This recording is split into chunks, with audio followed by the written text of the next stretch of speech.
I am joined by Carmen George. Thank you so much for joining us here today. Thanks for having me.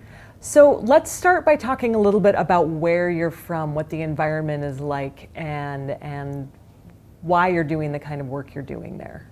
Yeah, so where Navajo Nation sits is between what we call our four sacred mountains, and so that's where we live and reside within those mountains. And we have some rivers there, underground water. It is pretty sparse as far as grocery stores. There's probably about 13.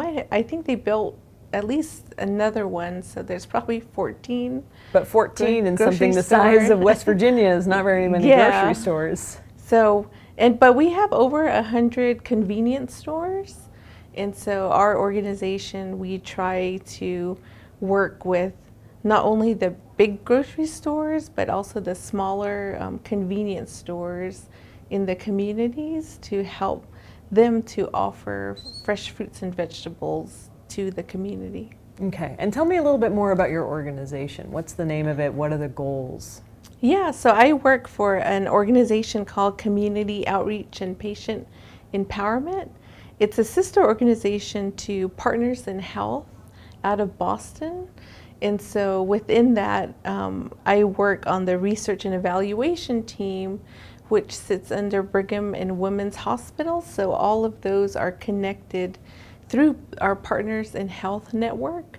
And so that's, we're a nonprofit, Native-led, and we work on different public health initiatives. We have like the fruit and vegetable prescription program. We have the water promotion program. We have training and outreach. We work closely with the community health representatives on Navajo Nation. So that's just kind of a small part of what we do. There's more that we do in the public health field. Yeah, and there's a lot of focus on water. You know, obviously being in a desert area, water is very important. And also water has a lot of meaning for people on the Navajo Nation. Yeah, so we do try to promote water. So when I first joined COPE, we were promoting fresh fruits and vegetables. And then a few years later, we realized it's also important to promote healthy beverages, because people might be eating healthy, but maybe they're eating a salad with a soda. So just trying to promote healthy eating and drinking on Navajo Nation, I feel like that's important.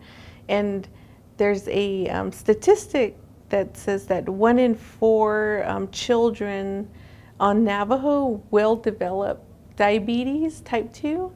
And so because of that, we're just trying to prolong that diagnosis. So it's not if, but it's when they will get diabetes. And so I think that was really stunning to me. And so just trying to develop those healthy habits at an early age where children are choosing fruits and vegetables, water, unsweetened drinks. I feel like that's really important, because in the long run, that'll help to push back that diagnosis of diabetes, and they won't have to live with that,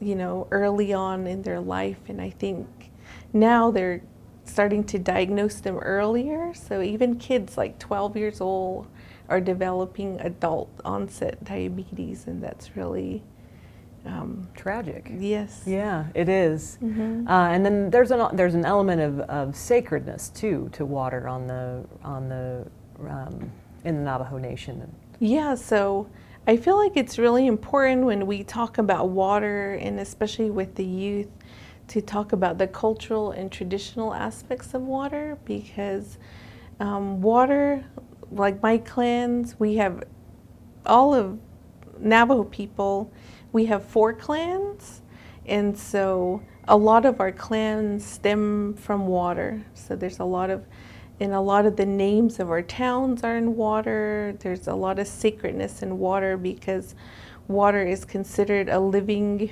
being, and so that's really important when we talk about water, because we want to be reverent to it and be positive. And so I think that's one approach that we tried to do with our project, is to always be positive and to speak kindly about water, because it is very sacred and it's really important to keep that in mind.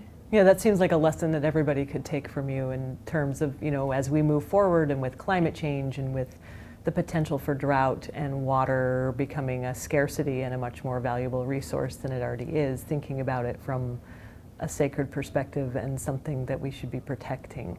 So that does seem like something that scientists and people all over the world could stand to learn from your community. Yeah, I think that's really important, and something that I hope that this project that the youth come out with, like I hope when they finish our project that they have that respect and that they do that they have that reverence for water. Yeah. Well, thank you for joining us today, Carmen George. It's been a pleasure talking with you. All right, thank you.